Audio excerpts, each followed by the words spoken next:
Have you ever found yourself, maybe you're just walking down the street, Hmm. enjoying a quiet afternoon, there's a light breeze, you can hear the city or the park around you, and suddenly you realize you are thinking about thinking. Yeah, which sounds completely absurd when you actually say it out loud. It really does. But just sort of sit with that image for a second. You are completely caught in a mental loop. Mm-hmm. You might be, I don't know, replaying a slightly awkward conversation from 3 days ago, like analyzing the exact tone of voice you used, or worrying about a meeting that hasn't even happened yet.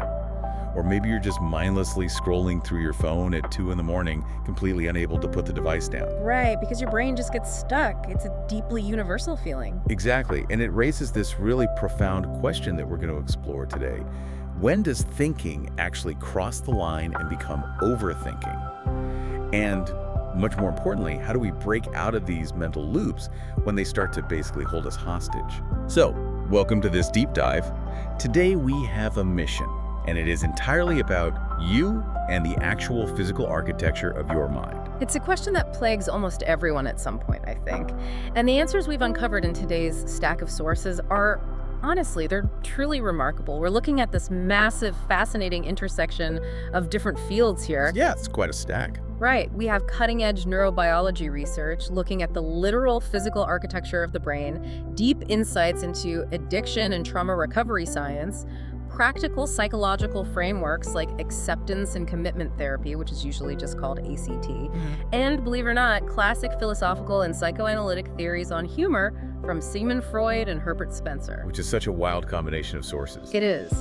But the goal for this deep dive isn't simply to point out why our brains lock up or get trapped in these rigid cycles of stress or compulsion. We really want to uncover the scientifically backed and sometimes incredibly surprising ways that we can actively rewire our minds for what psychologists call psychological flexibility. Psychological flexibility.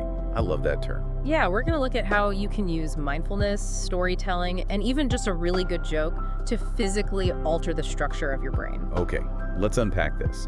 Because I was actually looking at my own notebook before we started, just jotting down some observations from my own life about this whole concept.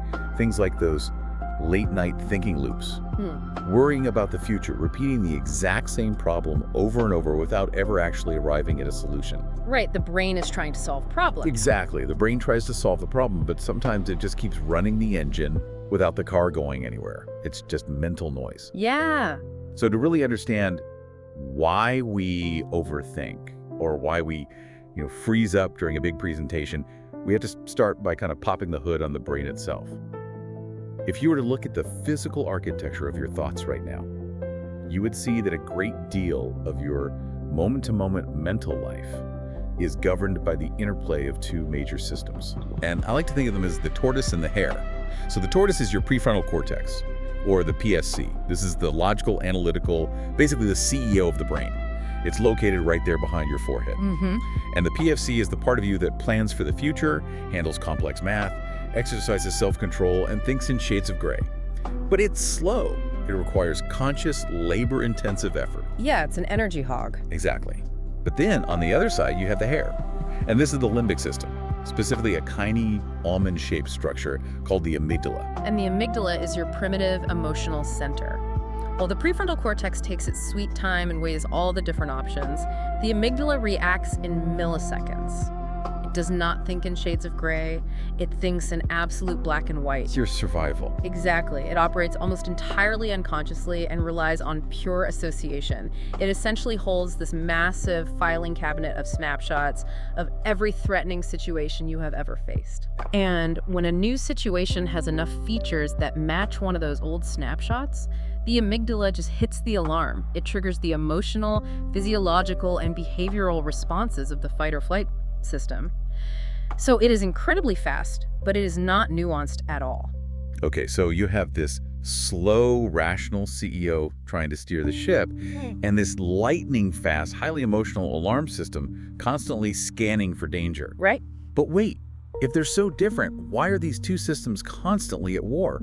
Because it feels like half of our daily mental struggles are just the tortoise and the hare fighting over the steering wheel. Why would human beings evolve to have a brain that's in this constant, exhausting conflict with itself? Well, what's fascinating here is that that's actually a crucial misunderstanding that most people have. They didn't evolve to be at war. They evolved to be complementary opposites. Okay. The amygdala is built for sudden physical emergencies. Imagine you're walking through a dense jungle thousands of years ago and you hear a sudden rustle in the bushes. You do not want your slow, analytical prefrontal cortex to start contemplating the wind speed or the botanical makeup of the shrubbery The or... statistical probability of it being a threat. Exactly. You need your amygdala to instantly associate that sound with a predator, say a tiger, and flood your body with the adrenaline you need to run. Freezing or running is much better in that moment than reciting poetry. That makes sense. On the flip side, the prefrontal cortex provides rational restraint when there isn't an immediate physical threat. That's what allows us to build shelters, forge tools, and cooperate in societies. Psychological functioning is optimized when these two modules operate in partnership. The core problem is that our modern world rarely presents us with actual tigers in the bushes. Right. The tiger today is, it's a massive, unexpected email from your boss Yeah. at 4:55 p.m. Yeah. Or a reckless driver cutting you off on the highway, or just the pressure of a tight deadline. And when that modern stress hits, something really wild happens biologically. Let's talk about the choking phenomenon. Yeah. Say you were about to give a big presentation. Even mild anxiety starts to flood your brain with arousal chemicals.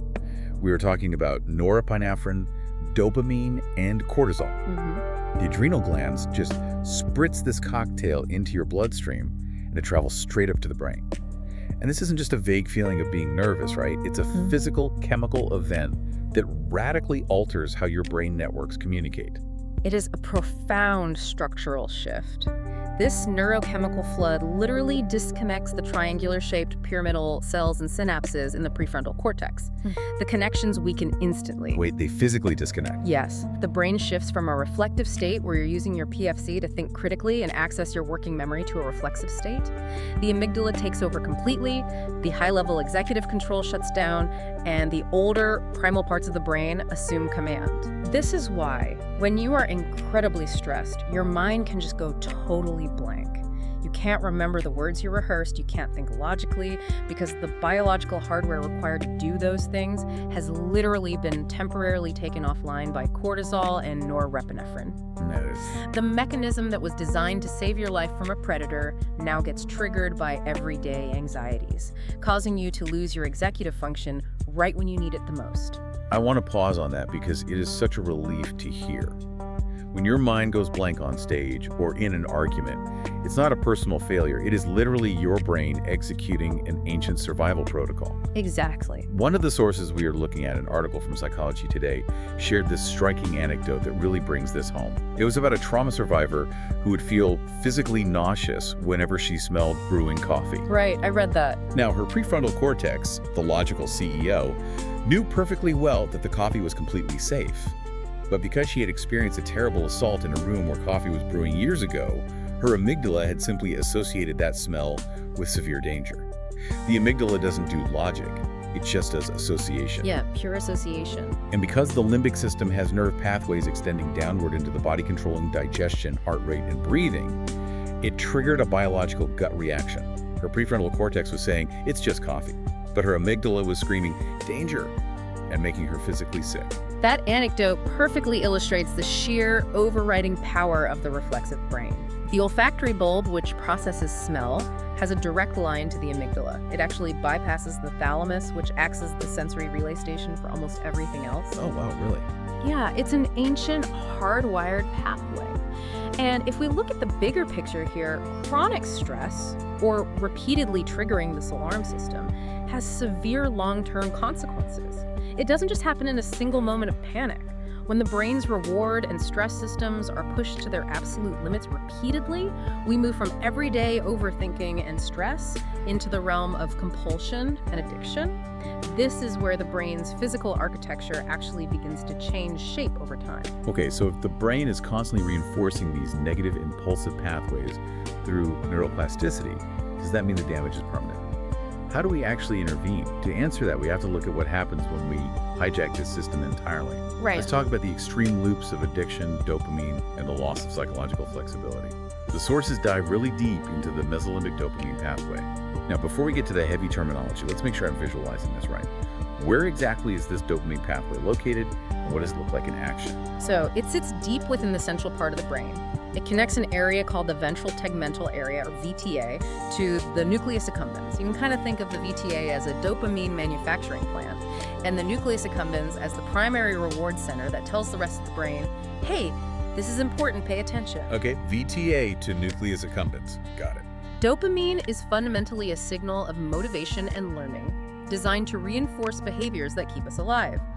In a natural evolutionary environment, things like eating a nutritious meal, exercising, or bonding socially will activate this mesolimbic pathway in a regulated, sustainable manner.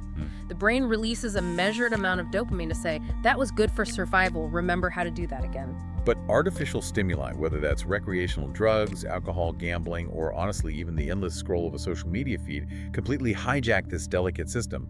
They trigger a massive, unnatural flood of dopamine into the nucleus accumbens. These substances and behaviors act as a biological shortcut.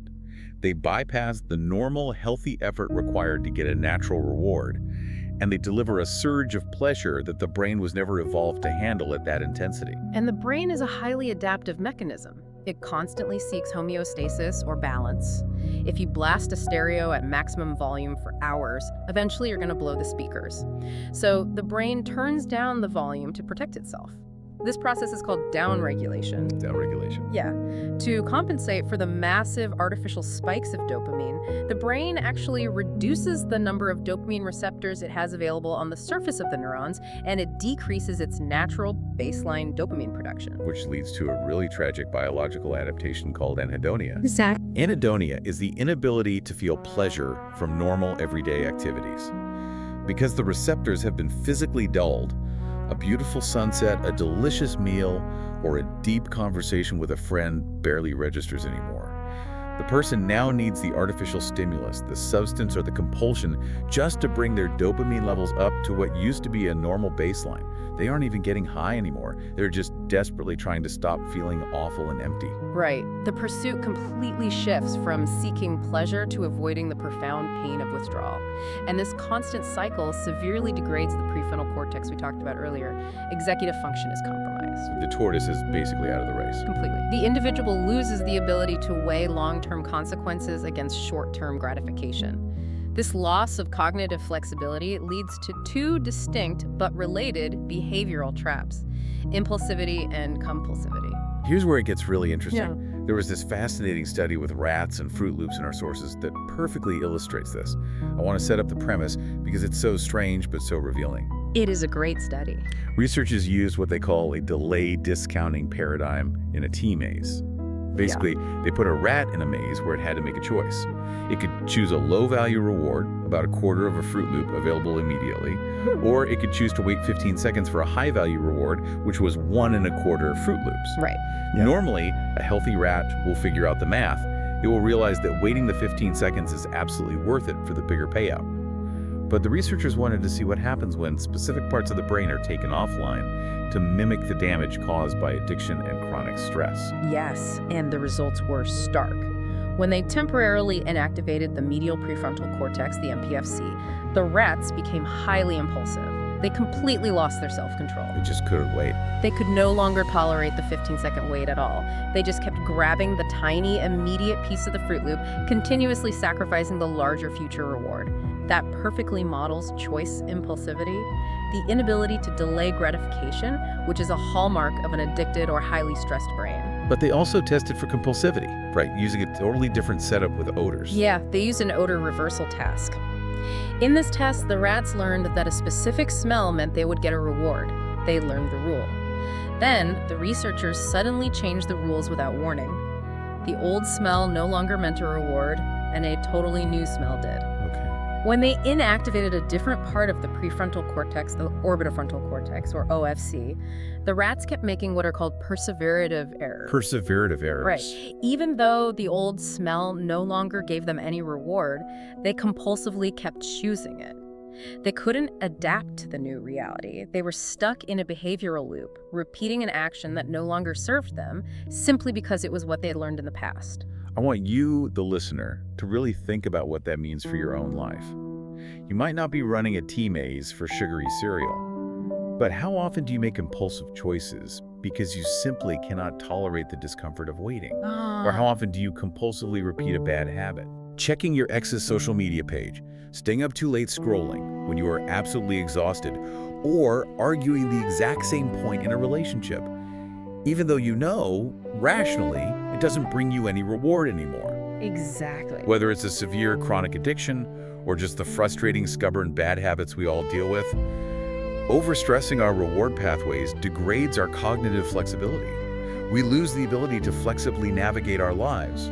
We act without thinking, or we find ourselves entirely unable to stop repeating a known mistake. This is really the dark side of neuroplasticity. We often talk about neuroplasticity in popular science as an entirely positive thing, right? The brain's wonderful ability to rewire itself. Right, like learning a new language. Exactly. But the brain doesn't judge whether a neural pathway is good or bad for your life. It just strengthens whatever pathway is used most often. Every time you give in to a compulsive thought or an impulsive urge, you are paving a neural superhighway for that exact behavior. You are training your basal ganglia to make that behavior automatic, while simultaneously weakening the prefrontal cortex's ability to intervene. The neural circuits responsible for conscious self-control become highly vulnerable. So what does this all mean? If the biological deck is stacked against us this heavily, how do we intervene? If our brains are wired to fall into these rigid loops, and stress instantly shuts down our logical CEO, and our reward pathways easily get hijacked, how on earth do we rewire a brain that feels like it's stuck on autopilot? That brings us to the science of recovery. And one of the most powerful tools highlighted in our sources is acceptance and commitment therapy, commonly known as ACT. Yes, ACT is part of what psychologists call the third wave of behavioral therapies, and it completely flips the script on traditional psychology. Traditional cognitive behavioral therapy often focuses on identifying negative or distorted thoughts and trying to argue with them, challenge their validity, or fix them. Like, no, that's irrational. Stop thinking that. Right. ACT takes a radically different approach. ACT teaches that pain, stress, and negative thoughts are a completely normal, unavoidable part of the human experience.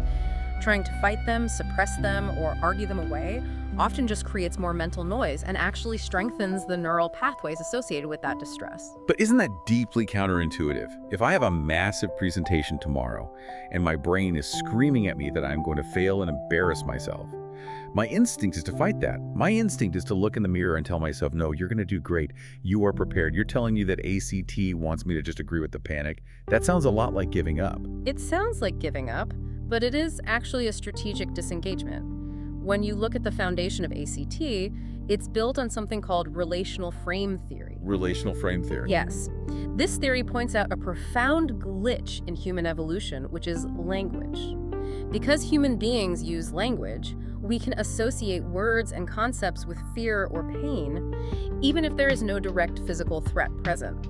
For example, if a child is taught that a specific spider is dangerous, their brain might create a relational frame that makes them fear all crawling bugs, or even just the spoken word spider without ever having been bitten. Oh, that makes so much sense. Yeah. It's like how the phrase, "we need to talk," can instantly make your stomach drop. There was no physical tiger in the room, but the auditory processing of those 4 words binds directly to the amygdala, triggering a biological response identical to a physical threat. Exactly. Language entangles us in a war with our own inner lives. We start fighting our own thoughts and feelings as if they were physical predators. But you can't outrun a thought. As the philosopher Alan Watts once pointed out, trying to quiet the mind by using the mind is like trying to smooth rough water with an iron. The more you press down on it, the more disturbed it becomes. Trying to control every thought just creates more thoughts about controlling your thoughts. Which brings us right back to the observation we started with at the beginning of the show. Thinking about thinking. It's a closed loop. And ACT aims to break that loop, not by eliminating the thoughts, but by changing your relationship to them. It does this through 6 core processes designed to build psychological flexibility. This is the exact opposite of the rigid, compulsive loops we saw in the rat experiments. Let's walk through these 6 processes dynamically, because they offer a really practical toolkit for anyone listening. Process number 1 is acceptance. This is about embracing uncomfortable feelings instead of trying to suppress them, numb them with dopamine, or run away from them. It's acknowledging that anxiety, sadness, or cravings are present in your body and allowing them to exist without judgment. It is making space for the feeling. Then there is process number 2, cognitive diffusion. This is about learning to detach from the literal meaning of your thoughts. When we are caught in overthinking, we experience cognitive fusion. We believe our thoughts are absolute, unquestionable truths. Right. If I think I am a failure, I believe I am fundamentally a failure. Diffusion techniques help you step back. A classic ACT exercise for this is called leaves on a stream. You visualize your thoughts as leaves floating down a river. Instead of saying, I am anxious, which fuses the emotion with your core identity, you say, I am noticing the feeling of anxiety. It creates a vital bit of psychological distance. It shifts the power dynamic. I love that subtle shift in language. I am noticing the feeling. It completely changes the weight of the thought. It goes from being a heavy blanket thrown over you to an object you were just holding in your hand. Exactly. Process number 3 is being present. This relies heavily on mindfulness. It's about grounding yourself in the current moment, right here, right now, rather than ruminating on the past or catastrophizing about the future. It ties beautifully into what Stoic philosophers like Marcus Aurelius talked about, recognizing that you have power over your mind, not outside events. The present moment is the only place where action is actually possible. Which leads directly into process number 4, self as context. This can sound a bit abstract initially, but it's a deeply comforting concept. It is the realization that you are the sky and your thoughts and feelings are just passing clouds. I like that visual. You are the observer of your experiences, not the experiences themselves. You aren't solely defined by a passing thought of intense anger or a wave of self-doubt. You are the vast container in which these weather patterns happen. The weather changes, but the sky remains unharmed. Process number 5 is values. This is where ACT stops being just about observation and gets very directional. It asks you to identify what actually matters to you. Not what your parents want, not what society expects, not what your anxiety dictates, but your own deeply held standards for how you want to live. What kind of person do you want to be in the face of adversity? And finally, process number 6 brings it all into the physical world: committed action. This means taking purposeful, small steps toward those values, even while feeling the discomfort, the fear, or the anxiety. It is turning intention into movement, regardless of what the amygdala is doing. You know, I was actually looking at some notes earlier, and there's this really profound idea that fits perfectly right here. When your mind is just full, when there are too many thoughts moving at once and you're mentally exhausted, you have to bring it back to the present. You do a simple reset, because the brain just needs a moment to say, I'm here now. Right, because the present is the only place you can take action. Exactly. But you don't have to solve everything tonight. You just ask, what is the next tiny action? And you show up every day. that is the absolute essence of psychological flexibility. You show up. Let's put this into a highly practical scenario. Imagine you are dreading that massive presentation at work tomorrow. Your amygdala is sounding the alarm, your heart is racing, you are sweating, and you are overthinking every possible way you could fail. Your brain is running endless simulations of disaster. We've all done. Traditional approaches might tell you to hype yourself up, to suppress the fear, but your brain knows you're lying and the stress continues. ACT offers a totally different path. ACT says, I know I feel nervous, and that's okay. I am noticing the thought that I might mess up. I accept that this feels terrible, but sharing my ideas and advancing my career is a core value of mine, so I'm going to sit down and practice my presentation right now alongside my nervousness. That's powerful. You are letting the amygdala sound its alarm, because it's just an ancient piece of hardware doing its job, responding to a perceived threat, but you are letting the prefrontal cortex keep its hands gently but firmly on the steering wheel, guided by your values. You aren't wasting precious mental energy fighting the anxiety. You're channeling your energy into the action that matters. And neurobiologically, every time you do this, you are actively engaging neuroplasticity. You are forging new neural connections that say, I can experience intense stress and still act effectively. Over time, because the anxiety isn't being fought, it loses its grip. And the new value-driven pathway becomes the default response. Neuroplasticity really is the hero of this story, isn't it? It's the brain's incredible lifelong ability to physically rewire itself, form new synaptic connections, and abandon old, harmful pathways.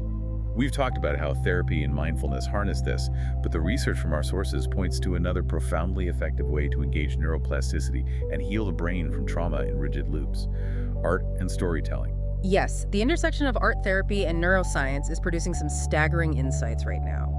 Earlier, we discussed how chronic stress and addiction dysregulate the brain's networks, leading to rigid, inflexible thinking. Specifically, This trauma leads to a profound weakness in what is known as the salience network. This salience network. Right. The salience network acts as a massive biological switchboard between two other major networks. First, the default mode network, which handles internal feeling, daydreaming, and implicit symbolic thought. And second, the central executive network, which handles explicit cognitive tasks, logical problem solving, and external focus. In a traumatized or addicted brain, the connectivity between these networks is often severely degraded. The switchboard is broken. But the act of making art actively repairs that switchboard. When you sit down to draw, paint, or sculpt, you are engaging a triple network model. Think about what happens when you paint. You are using your central executive network to physically handle the brush, choose the specific colors, mix the paints, and execute fine motor functions. At the exact same time, you are tapping into your default mode network to access internal feelings, memories, and symbolic representations of what you want to create. Because you are demanding that both the internal emotional network and the external logical network work simultaneously, you force the salience network, the broken switchboard, to activate and strengthen the physical connections between them. This is why art therapy is so vital, especially for individuals who have experienced trauma that is difficult to articulate with words. It allows them to process deep, often pre-verbal trauma in a safe, contained way. Instead of being completely overwhelmed by an emotional flashback, which, as we noted, is the amygdala completely hijacking the system, the physical act of creating art keeps the executive functions online and engaged. It provides a container. Exactly, a structured external container for chaotic internal distress. It stimulates both bottom-up emotional flow and top-down cognitive control in the brain, essentially rewiring the exact pathways that were damaged by stress or substance abuse. It restores the brain's ability to integrate intense sensory input with rational cognitive control. And it isn't just visual art, right?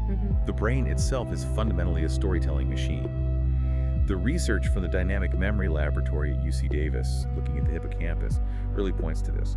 The hippocampus is the brain's primary center for memory formation. And they found that the brain actually remembers things far better when the incoming information is formed into a cohesive narrative. Yeah, that makes sense. As the researchers put it, things in real life don't always connect directly in a logical sequence. But if we form a coherent narrative out of random events, we remember the specific details of each event much better. Our brains crave story. If we connect this to the bigger picture, it explains why reading a novel or engaging in a deep, complex story isn't just a leisure activity, it is a rigorous neurological workout. When you read fiction, your brain is forced to visualize characters, construct physical settings in your mind's eye, and track complex, interwoven plots over time. This demands intense neural connectivity across multiple, disparate regions of the brain. You aren't just passively receiving information like you are when watching a screen. Your brain is actively simulating the physical and emotional experience of the story. It's like a gym for your empathy. When you read about a character's struggles, their grief, or their joy, you are mentally stepping into their shoes. The same neural regions that would activate if you were experiencing those emotions yourself light up. This builds profound emotional intelligence and social understanding. It physically strengthens the neural pathways associated with compassion. Plus, immersing yourself in a good book reduces stress by safely engaging the mind in a relaxing yet stimulating way.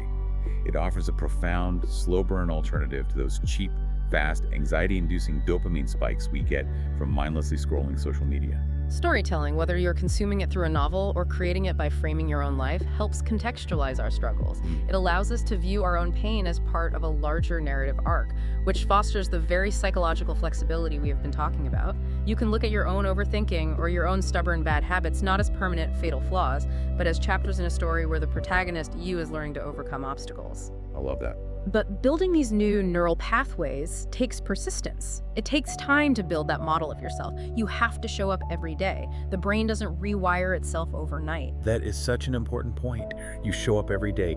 Don't overthink it. When the panic hits, you sit with it. When the urge to doom scroll hits, you read a chapter of a book instead. Yeah. It is a daily practice. And honestly, often when you think the race is over, when you think you've finally figured your brain out, that's where the real start begins. That's when the deeper work of maintaining that flexibility happens. Precisely. It is a continuous, lifelong practice of returning to the present moment and choosing flexibility over rigidity. Okay, we have covered some deeply heavy biology, the profound mechanics of therapy, and the healing power of art. Now, I want to pivot to the final and perhaps the most surprising tool in our stack of sources for breaking mental loops. We've talked about mindfulness and neuroplasticity, but what about a joke? A joke. Yeah, how does humor actually work in the physical brain, and why is it such a powerful circuit breaker for stress? Humor is a fascinating cognitive phenomenon. Philosophers, psychologists, and neuroscientists have debated its mechanics for centuries. One of the classic frameworks we have in our sources is Herbert Spencer's relief theory, which dates back to the 19th century. Spencer viewed the human nervous system as a physical conduit for psychic energy. He theorized that when we experience strong emotions, whether that is fear, anger, or profound sadness, that energy builds up in the nervous system, creating immense physical and psychological tension that eventually, inevitably, needs to be released. The source text gives this amazing, bizarre example to illustrate Spencer's theory. I want you to picture the scene. Imagine you are sitting in a grand, ornate theater in the 1800s, watching a deeply tragic, heartbreaking play about star-crossed lovers. Let's say Heloise and Abelard. The story is intense. They haven't seen each other in years, and they are finally reuniting on stage in Paris. The audience is totally swept up in the melodrama. The actors are weeping, the music is swelling, and as an audience member, you are building up this massive emotion and nervous energy, anticipating the tragic, inevitable fate of these lovers. You are gripping the armrests. You are ready to cry. Your neural pathways are entirely primed for sorrow. The tension is peaking. And then suddenly a live goat wanders onto the stage and aggressively sniffs the tragic hero's crotch. It is an utterly absurd image, but it perfectly mechanically captures the essence of relief. Spencer points out that your brain has built up this huge biological channel of nervous energy that is fully intended for crying, wailing, and lamenting. The physiological preparations for sadness are already in motion, but the sudden, highly inappropriate appearance of the goat abruptly closes that channel of sorrow. Right, you can't cry at a goat sniffing an actor. Exactly. However, the energy is already there. It has been mobilized. The brain must expel it somehow to return to baseline. Since the pathway for crying is blocked by the absurdity of the situation, the energy finds a new, alternative channel of expression, resulting in what Spencer literally describes as the half-convulsive actions we term laughter. It's a sudden, expectation-breaking release valve. The brain is holding its breath, and the joke forces it to exhale. And this idea of mental energy and psychological relief was taken even further by Sigmund Freud. In 1905, Freud published an entire, dense book on this exact phenomenon called jokes and their relation to the unconscious, or Der Witz in German. Freud argued that humor is essentially a brilliant neurological shortcut that saves us mental energy. We spend a tremendous amount of psychic energy every single day just keeping our primal instincts, our aggressions, our fears, and our inappropriate thoughts inhibited. Society demands that we constantly filter ourselves. Constant filtering, yeah. A joke creates a safe, socially acceptable space, a for-pleasure, that temporarily bypasses these heavy societal filters and lets the unconscious out to play without consequence. Freud was deeply interested in the actual linguistic mechanics of how a joke achieves this bypass, right? He identified a technique he called condensation. Yes, condensation, which is highly active in what he termed wit work. Similar to how the brain constructs surreal imagery in dreams, the brain crafting a joke will compress multiple disparate ideas into a single, unified concept. The classic example he uses from his text is the word familiar. Familiar. It's a clever mashup of the word familiar and the word millionaire. Freud suggested that a preconscious thought drops down into the unconscious mind, is quickly remixed and condensed without the strict logical constraints of waking life, and pops back up into the conscious mind. When the listener recognizes the double meaning, the idea of someone trading you with a familiarity they only assume because they have money, we experience a sudden burst of delight. That mental economy is so interesting, and there's a beautiful insight from Freud about the childlike stage, right? Yes, Freud points out that young children don't invent or tell structured jokes in the way adults do. Why? Because children haven't yet built up the massive, exhausting societal inhibitions that adults carry around. They don't need a clever, condensed joke to bypass a filter because the filter simply isn't there yet. They just say what they want, usually to the horror of their parents. So true. Freud argued that humor allows adults to briefly, momentarily return to the euphoric, unburdened, and entirely playful state of childhood. It's a permitted rebellion against the relentless, exhausting demands of logic and morality that our prefrontal cortex enforces all day long. And there is a really interesting social rule of laughter that Freud observed, which ties perfectly back to this idea of mental economy. You've probably noticed that you can rarely laugh heartily at your own joke. Why is that? Freud explains that the person telling the joke is the one expending the psychic energy to craft the setup, to perform the complex condensation, to hold the timing, and to build the tension. The listener, however, is simply following along. When the punchline hits, the listener experiences the sudden, unexpected removal of an obstacle. The listener gets the pure gain of pleasure, the sudden, free relief of tension, without having done any of the heavy psychic labor of constructing the joke. So the next time a goat walks on stage, metaphorically speaking, or someone tells a perfectly timed, highly inappropriate joke during a tense moment, realize that it isn't just a distraction. Laughter is a profound biological cognitive reset. It shatters the rigid, overthinking loops of the prefrontal cortex and forcefully discharges the built-up nervous energy of the amygdala. Humor is, in its own weird evolutionary way, a form of acute psychological flexibility. It demands that you suddenly see a situation from a completely different, unexpected angle, forcing your brain out of its rigid track. This brings us to a beautiful synthesis of everything we have unpacked today.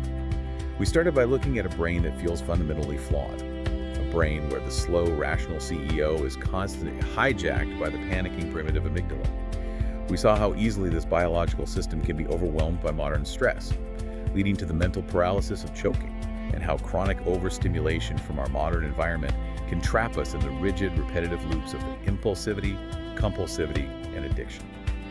It is very easy to look at the anatomy and feel like we are just at the absolute mercy of our neurochemistry. But the reality, as shown by the science of recovery and the sheer adaptability of the human mind, is so much more hopeful than that. We possess an incredible innate capacity to physically rewire our own brains. Through the mindful, value-driven acceptance taught in ACT, we learn that we don't have to go to war with our own thoughts. We can observe our anxiety without becoming it. We can be the sky, not the clouds. Exactly. Through the neuroplastic power of art and storytelling, we can actively rebuild the broken switchboards between our emotional depths and our executive control, strengthening our empathy and our memory. And through the subtle expectation-breaking relief of a joke, we can instantly shatter the tension of an overthinking mind. We are physically built for psychological flexibility. So, I want to speak directly to you right now. The next time you find yourself staring at the ceiling at 2 a.m., your mind racing, replaying a minor mistake, or worrying endlessly about tomorrow, or the next time your mind goes blank with panic before a big moment, recognize it for what it is. It isn't a flaw in your character. It is just an ancient biological alarm system doing its job, trying to protect you from a tiger that isn't actually there. Yeah. You don't have to fight it. You don't have to obey it. You can just notice it. And as we wrap up this deep dive, I want to leave you with a final thought to mull over, something that pushes beyond the biology we've discussed. If neuroplasticity means our brains are constantly rewiring themselves based on the actions we choose, and therapies like ACT tell us to use our deeply held values to guide those actions, where exactly do those values come from? Oh, that's a big question. Right. If your brain is just the biological hardware being constantly rewired by experience, who exactly is the programmer? Is it just the prefrontal cortex making a calculation? Or is there a self that exists entirely outside this neurochemical loop observing the whole process? Think about that next time you find yourself observing your own thoughts. That is a staggering question to end on. Who is the programmer? Thank you so much for joining us on this deep dive. We've journeyed through the architecture of the brain, the depths of addiction, the healing power of therapy and art, and the absolute genius of a good joke. We hope this gives you a completely new perspective on the machine inside your head. Show up every day. Wishing you a day full of mental flexibility, deep breaths, and a few good, unexpected laughs. Catch you next time.